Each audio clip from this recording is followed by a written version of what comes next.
Kai-Chun sat alone in the corner of the dining hall, eating his lunch in silence. Around him, hundreds of alien students filled the massive room with noise and movement.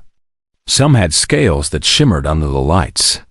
Others had 4 arms or 6 eyes or skin that changed color with their mood.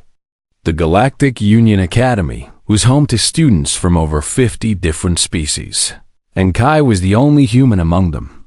2 years. He had been here for 2 years now, and nothing had changed. The other students still looked at him like he was something strange. Something less. Humans were new to the galactic community, and most aliens thought of them as primitive creatures from a dangerous, backwards planet. A shadow fell over his table. Kai did not need to look up to know who it was. Still eating that disgusting food, human? The voice belonged to Vexral, a Kron student who stood almost 8 feet tall. His scales were dark green, and his yellow eyes never showed anything but contempt when they looked at Kai. Behind him stood his usual group of friends, including Desha, an Etherian girl with pale blue skin and large dark eyes. Kai kept eating. It's called a sandwich, Vexral. Bread and vegetables. Nothing disgusting about it. Vexral slammed his clawed hand on the table, making Kai's water glass shake. Look at me when I speak to you, Deathworlder. Kai looked up slowly. He had learned long ago that showing fear only made things worse.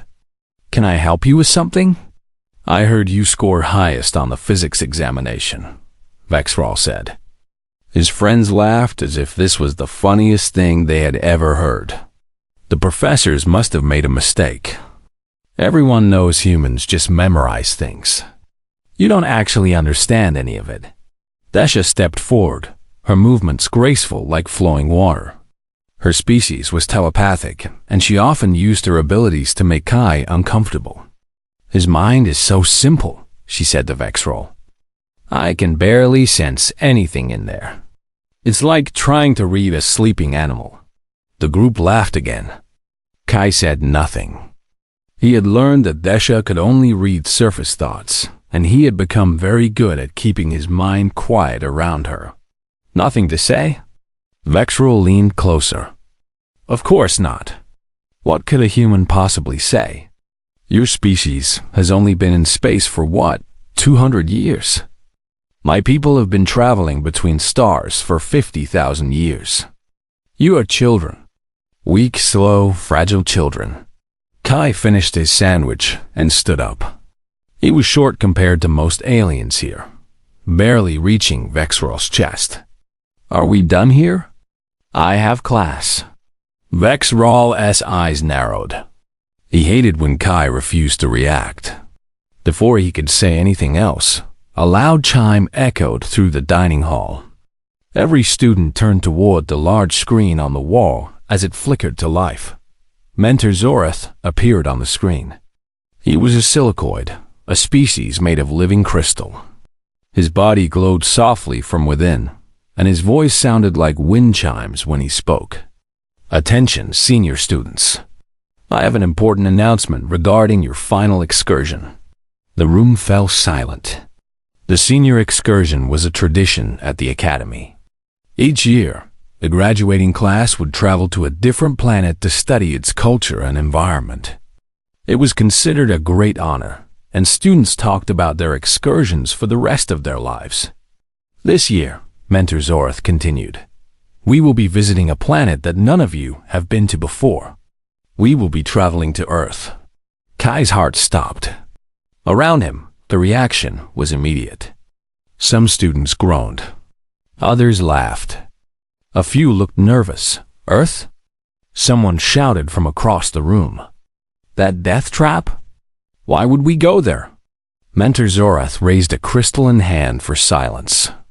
Earth is classified as a level 12 death world. This makes it an excellent destination for studying survival strategies and adaptation.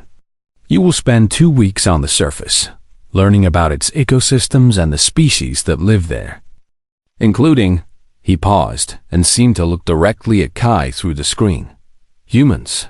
The announcement ended, and immediately the dining hall exploded with conversation. Kai remained standing, his face showing nothing. Vexral turned to him with a cruel smile. Well, we finally get to see your precious homeworld, human. The planet's so dangerous that most species refuse to visit. Tell me, is it true that water falls from the sky there? That the ground shakes and breaks apart? That the air itself can kill you? Yes, Kai said simply. All of those things are true. Desha shuddered. How does anything survive there? How did your species not die out millions of years ago? Kai picked up his bag and looked at her. For just a moment, something flickered in his eyes. Something that made Desha take a small step backward without knowing why. We survived, Kai said, because everything that couldn't survive died. Only the strong ones are left. He walked away, leaving Vexral and his friends in confused silence. Over the next few weeks, Kai watched as his classmates prepared for the excursion. They received special equipment to help them handle Earth's difficult environment. Breathing masks for the thick atmosphere. Temperature suits for the extreme weather changes. Gravity assists for the planet's strong pull. Medical supplies for the countless dangers they might face. Kai received none of these things. He didn't need them. The night before departure, he stood alone at the observation window of the space station, looking down at the stars. Somewhere out there was Earth, his home, a place he hadn't seen in over 2 years. He heard footsteps behind him and turned to see Mentor Zorath approaching. The old silicoid's crystal body pulsed with soft light as he moved. You have been very quiet since the announcement, young Kai, Zorath said. Are you not excited to return home? Kai turned back to the window. I'm not sure excited is the right word. Your classmates underestimate you, Zorath said. They see a small, quiet human and think they understand what that means. They do not. Kai looked at his reflection in the glass. No, they don't. This excursion will be educational for everyone, Zorath said. There was something in his voice that sounded almost like amusement. I suspect your classmates will learn far more than they expect. The next morning, 37 students boarded the transport ship that would take them to Earth. Kai sat in the back, alone as always. In front of him, Vexral was telling his friends about all the ways he planned to show up the human on his own planet. Kai closed his eyes and let himself smile. They had no idea what was waiting for them. The transport ship broke through Earth's atmosphere with a shudder that made several students cry out in fear. Through the windows, flames licked at the hull as the ship pushed through layers of thick air. Kai watched calmly while his classmates gripped their seats with white knuckles and pale faces. When the ship finally landed and the doors opened, Kai was the first one to step outside. He closed his eyes and breathed deeply. The air filled his lungs with 1,000 familiar smells. Pine trees, wet earth, the distant hint of rain. Home dot behind him, he heard choking sounds. He turned to see Vexral stumbling down the ramp, his hand pressed against his chest. What is wrong with this air? The Kron gasped. It's so thick, so heavy. I can barely breathe. Earth's atmosphere is denser than station standard, Kai said. More oxygen, too. Your body isn't used to it. More students poured out of the ship, and almost all of them had similar reactions. Some fell to their knees, overwhelmed by the gravity that pulled at them harder than anything they had ever felt. Others sneezed and coughed as pollen, and dust particles entered their lungs for the first time.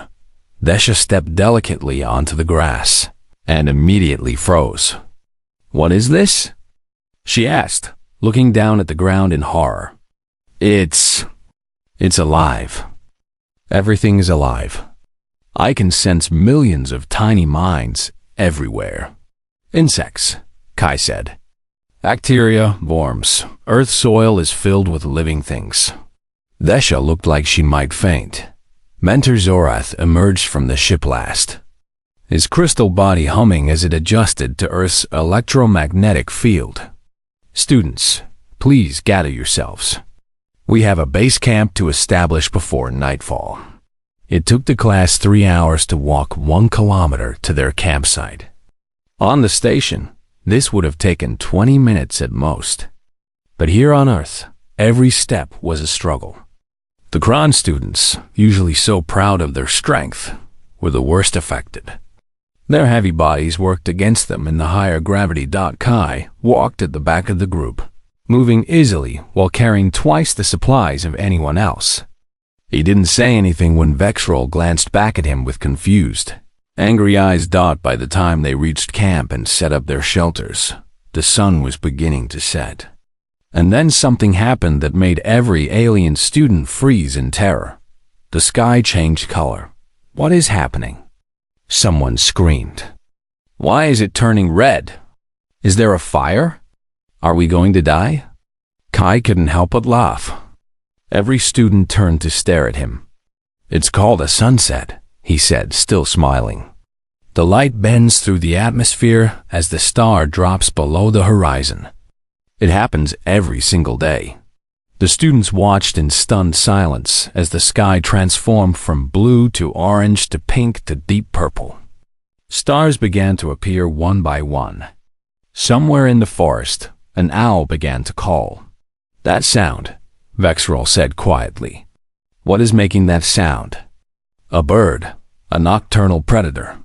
It hunts at night." "Predator?" Several students moved closer together. The night grew darker, and Kai built a fire while the others watched him with mixture of fear and fascination. He moved through these tasks without thinking, his hands remembering skills he had learned as a child. Then the sky flashed white, and a sound like an explosion tore through the air. The reaction was instant. Students screamed and ran in every direction. Vexrol dove behind a rock, his tail wrapped around his body. Vesha collapsed to the ground, her telepathic mind overwhelmed by panic from 30 different sources. Only Kai and Mentor, Zorath, remained standing. Another flash. Another boom. And then the rain began to fall. "What is this?" Vexrol shouted over the noise. "We're under attack." Kai walked over to him calmly, rain running down his face. "It's called a thunderstorm. Lightning in the clouds creates the light. The thunder is just sound. It can't hurt you. But the water is falling from the sky." "Yes, that's rain. This is how Earth gets most of its water." Vexrol stared at him like he was insane. "And you just live with this?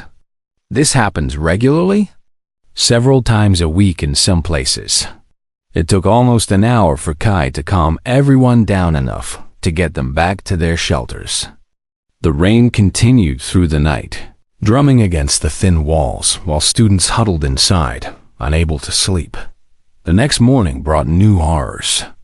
The temperature had dropped significantly during the night, and several students discovered that their species did not handle cold well.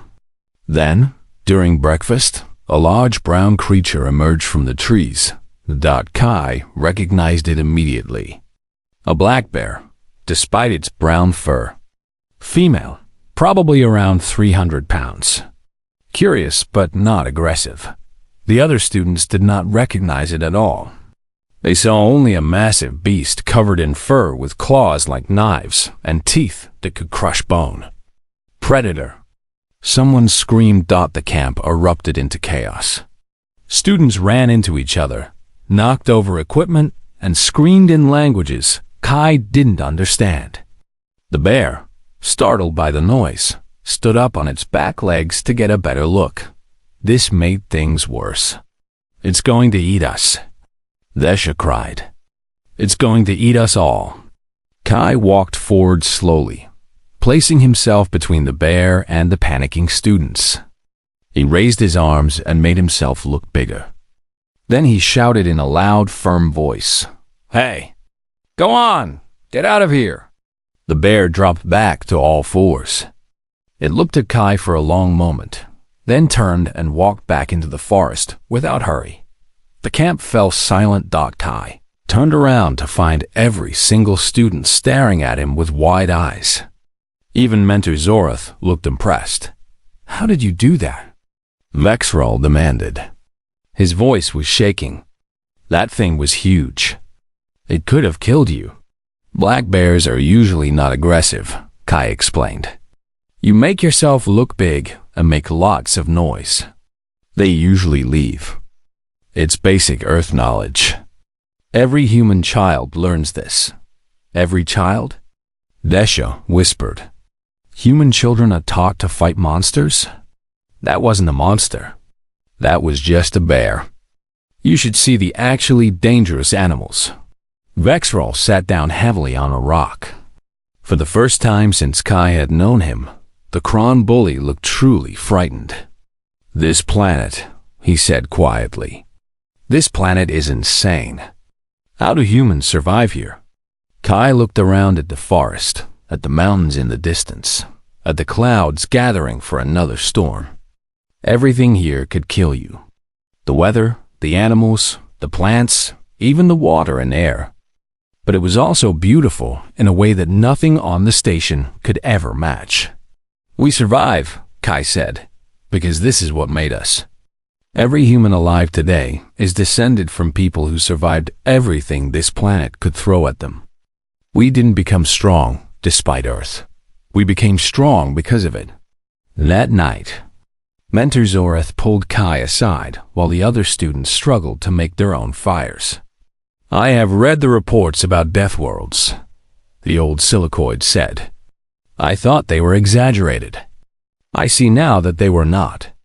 Kai watched his classmates jump at every strange sound, shiver in the cooling air, and look up at the darkening sky with fear. "This is just the beginning," he said.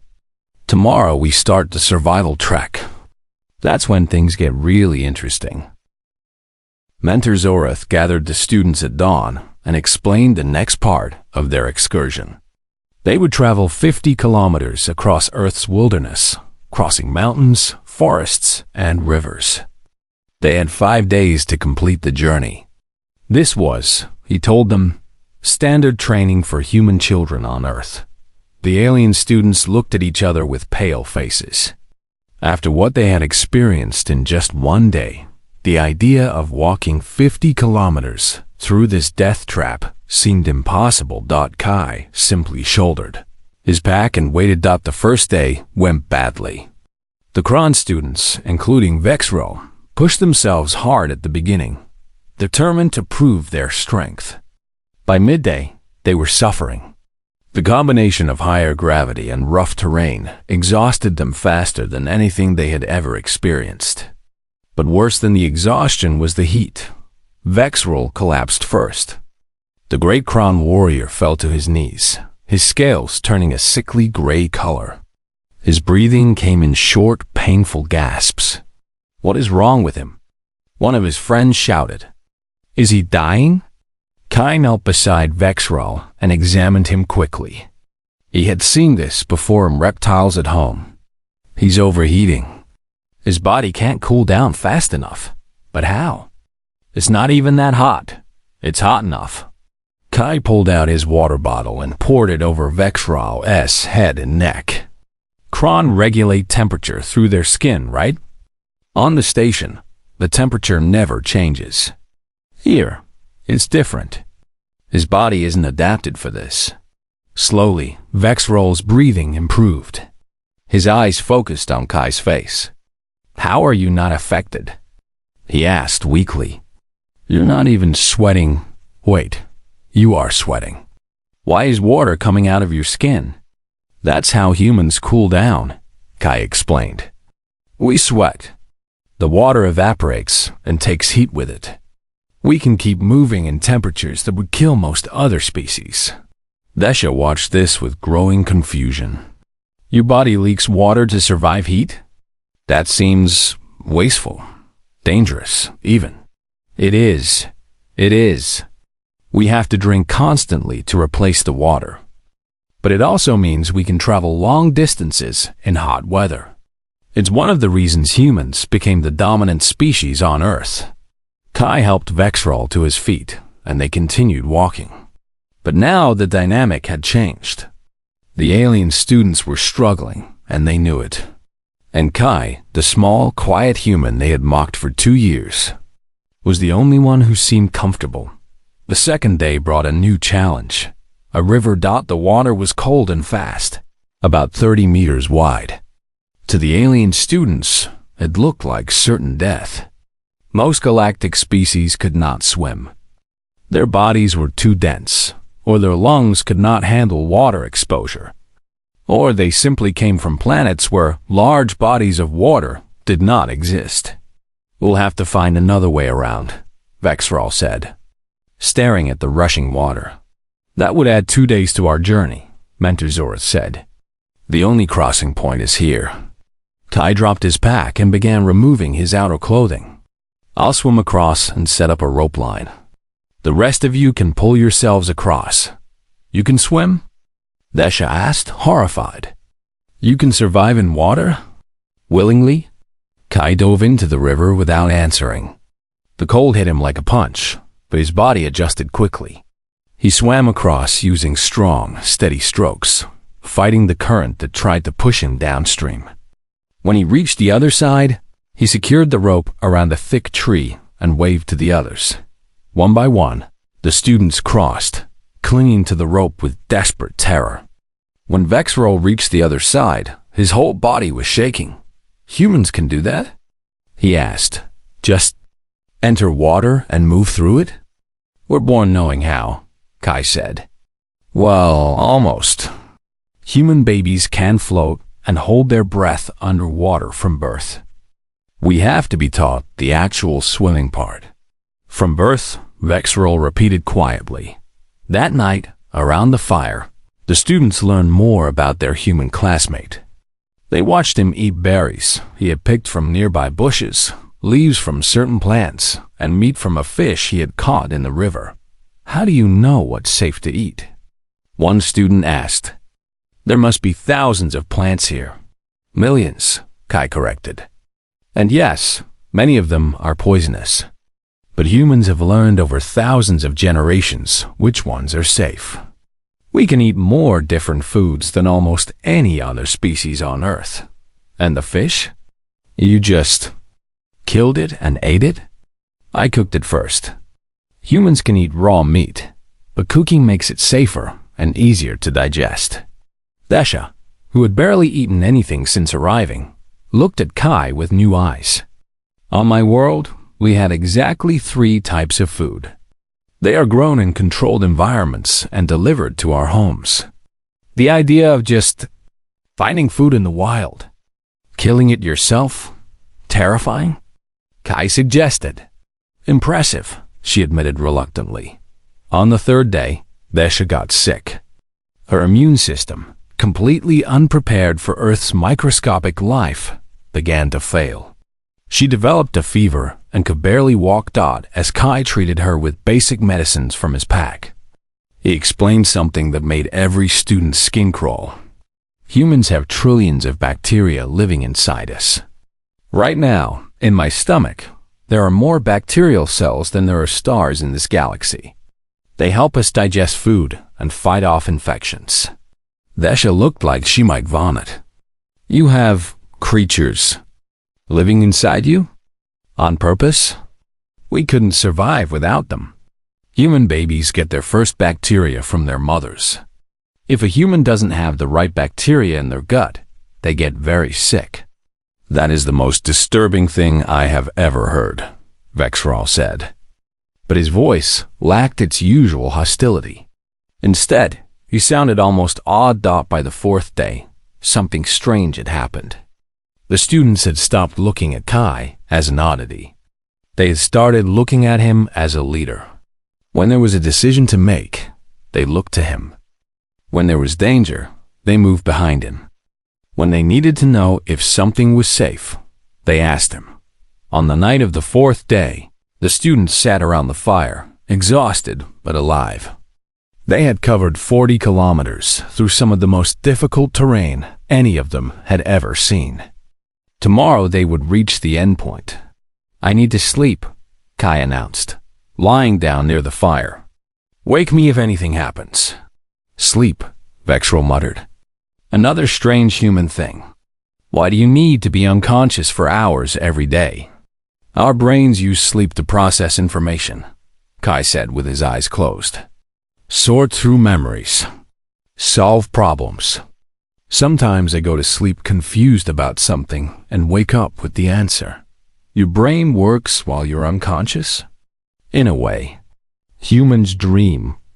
Our minds create stories and images while we sleep. It's like thinking, but without being awake to control it. Vexral watched Kai drift off to sleep. The human's breathing slowed and deepened. His body relaxed completely, vulnerable to any attack. On my world, Vexral said quietly to Desha, sleep like that would be death. A predator would kill you before you could wake. How do humans survive being so helpless every single night? Desha was quiet for a long moment. Then she said, maybe they're not as helpless as we thought. Maybe nothing on this planet is. The next morning, Kai woke with the solution to a navigation problem that had been bothering him. He led the group around a dangerous cliff face that the others would have tried to climb, saving them hours and possibly lives. When one student asked how he knew about the safer path, Kai shrugged. I dreamed about it. No one laughed. Not anymore. As they walked the final kilometers to their destination, Vexrel fell into step beside Kai. The two walked in silence for a while before the Kron spoke. I have a question. At the academy, you never fought back. You never showed any of this. Why? Kai considered the question. On Earth, we have a saying, speak softly and carry a big stick. It means you don't show your strength unless you have to. You were never a real threat to me, Vexral. You were just annoying. Never a threat, Vexral repeated. He thought about this for a long time. Then, unexpectedly, he laughed. I suppose I deserve that. They walked on together, and somewhere along the way, without either of them noticing, they stopped being enemies. The return to Galactic Union Academy was nothing like the departure. When the shuttle docked at Nexus Prime Station, there was a crowd waiting. Word had spread about what happened on Earth, about the earthquake, about the human who had led his classmates to safety. Kai stepped off the shuttle last, his legs still wrapped in bandages, supported by a crutch. The moment he appeared, the crowd fell silent. Then, slowly, they began to applaud. He didn't know what to do. For 2 years, he had walked these halls as an outsider. Now hundreds of alien students were clapping for him, cheering his name. It felt strange, uncomfortable, unreal. Vexrol walked beside him, and the sight of the two of them together caused whispers to spread through the crowd. Everyone knew that the Kron had been Kai's greatest tormentor. Now they walked like brothers.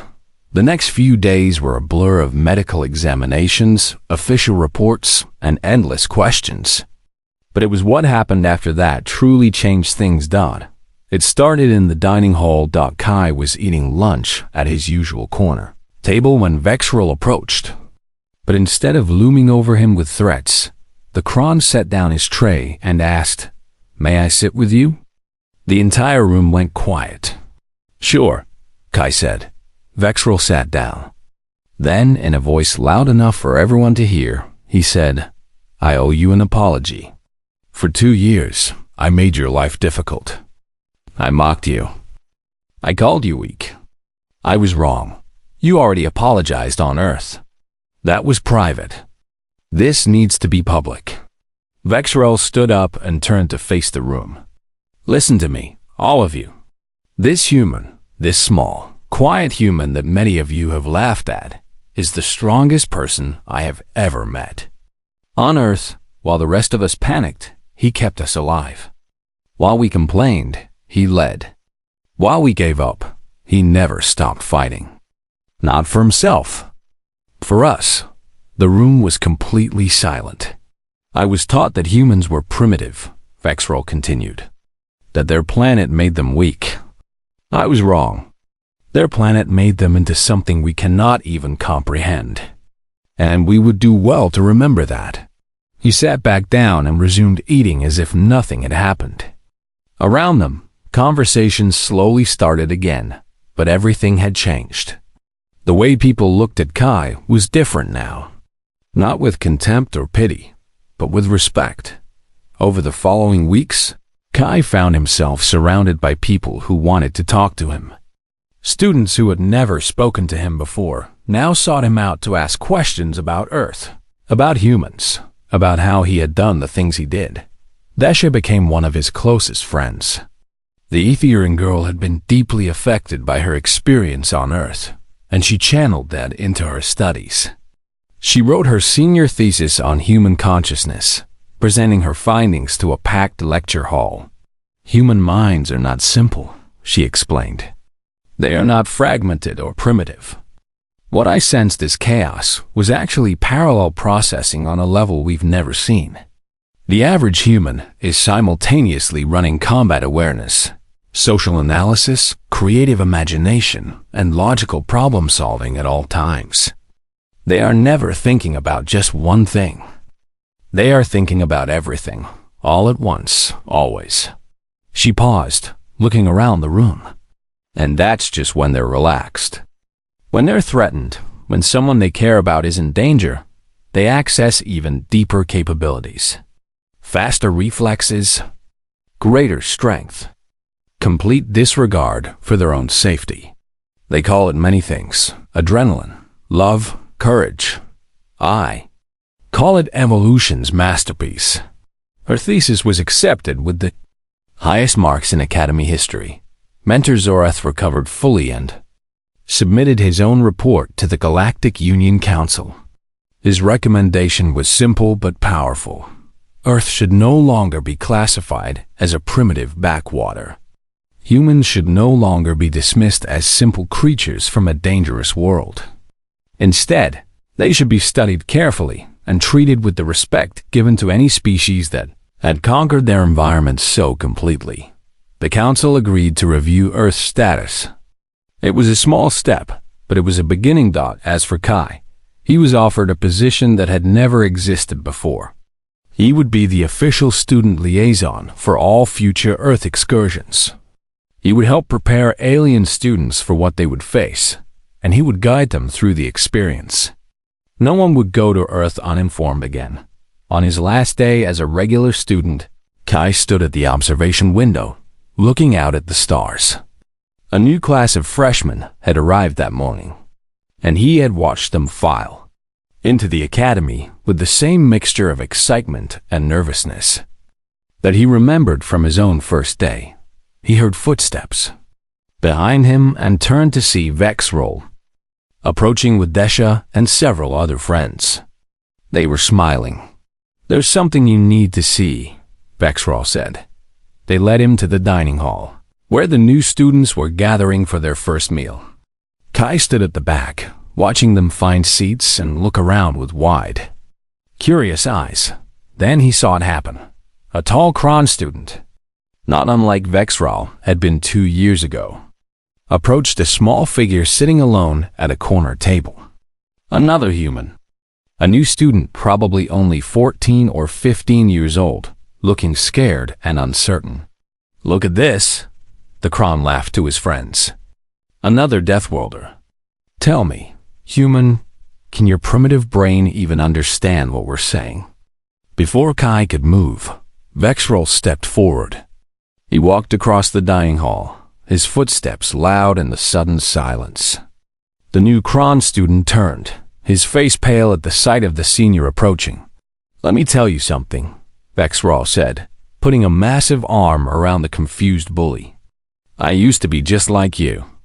I used to think humans were weak, simple, inferior." He grinned, showing all his teeth. "Then I visited their planet. Would you like to hear what happened?" The new student nodded nervously. "Sit down then.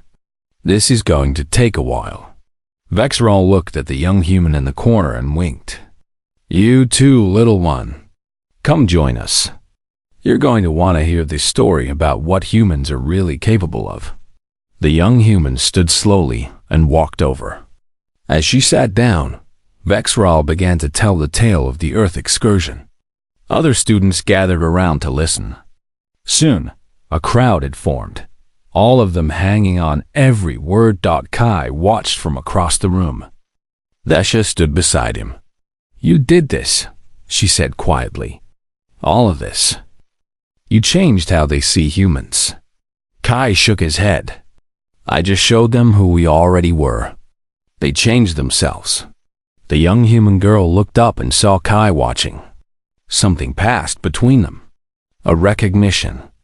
An understanding. She smiled, and Kai smiled back. He remembered his first days at the academy. The loneliness. The mockery. The feeling that he didn't belong and never would. He wished someone had been there to show him that it would get better.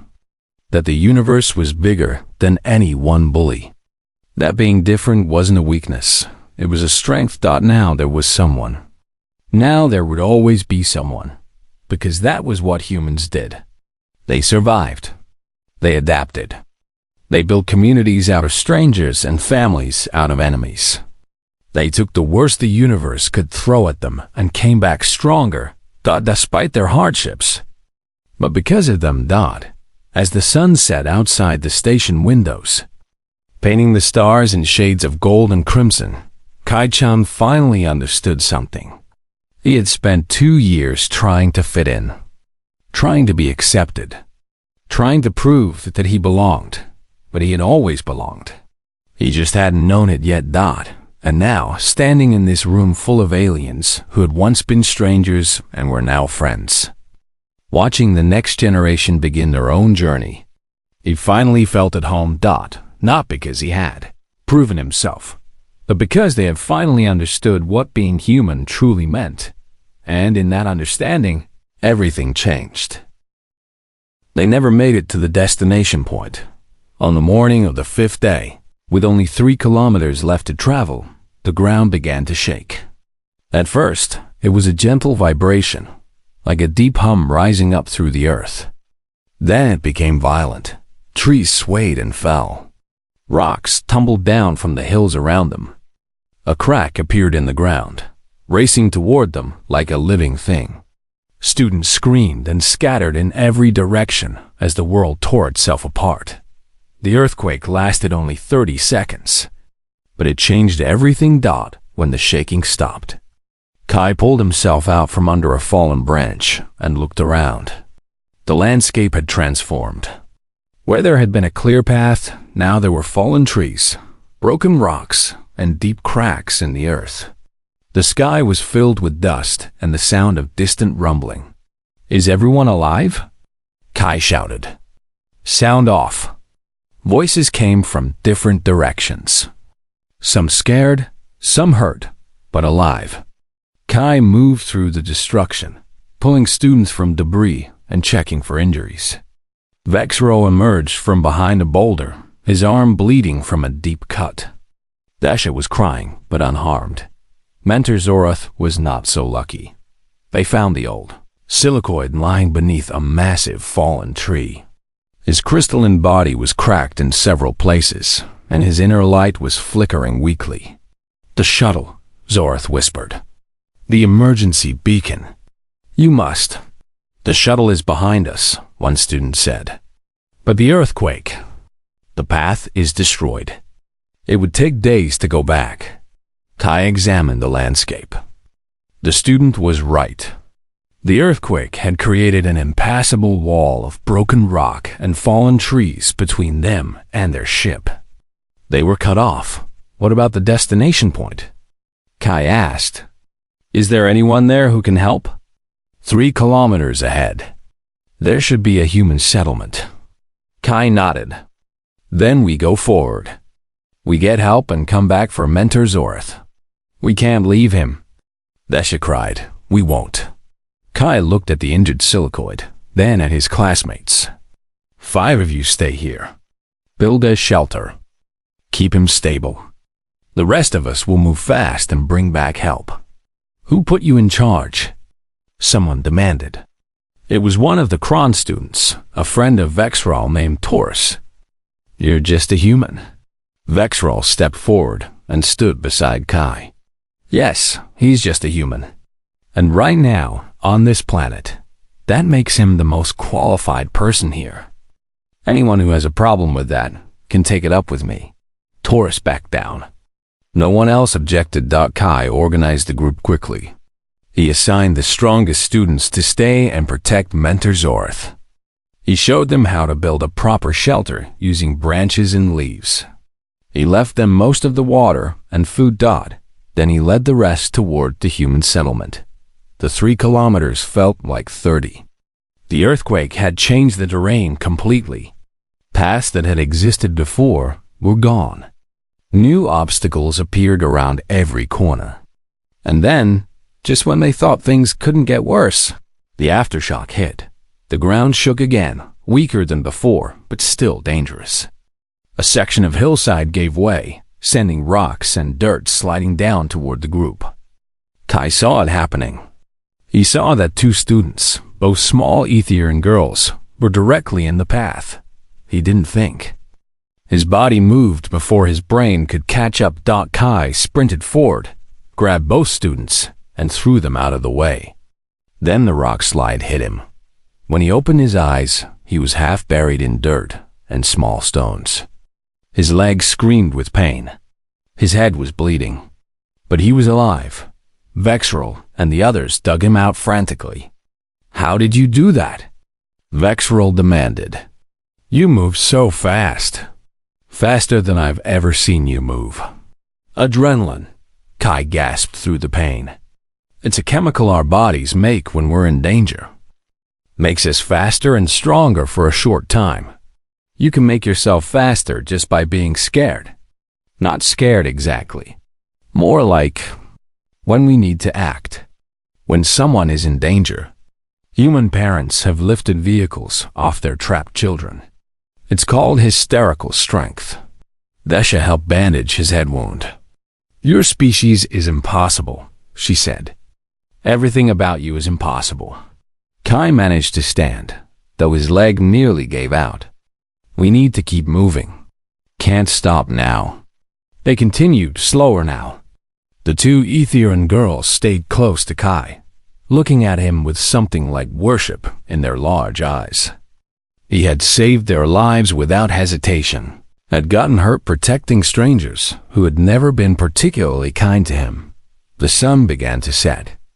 They were still a kilometer from the settlement, and Kai was getting weaker. The adrenaline had faded, leaving behind exhaustion and pain. But he refused to stop. They made camp when it became too dark to travel safely. Kai collapsed against a rock, breathing hard. Vexral sat down beside him. "You should rest," the Kron said. "You're hurt. Let someone else take watch. I'll be fine. I've been through worse." Vexral was quiet for a moment. Then he said, "I'm scared. I've never been this scared in my life." "How are you not scared?" Kai looked at him. In the firelight, the great Kron warrior looked young and vulnerable. "I'm terrified," Kai admitted. "My hands are shaking. My stomach feels like it's filled with ice. I keep thinking about everything that could go wrong." "Then how do you keep going?" Kai considered the question. It was a question humans had asked each other for thousands of years. "There's a human concept," he said finally. "It's called courage. Courage isn't about not being afraid. That's impossible. Courage is being afraid and doing what needs to be done anyway. Feeling the fear and moving forward despite it." Vexral thought about this. "On my world, we are taught that fear is weakness. That a true warrior feels no fear. That's not warriors. That's machines.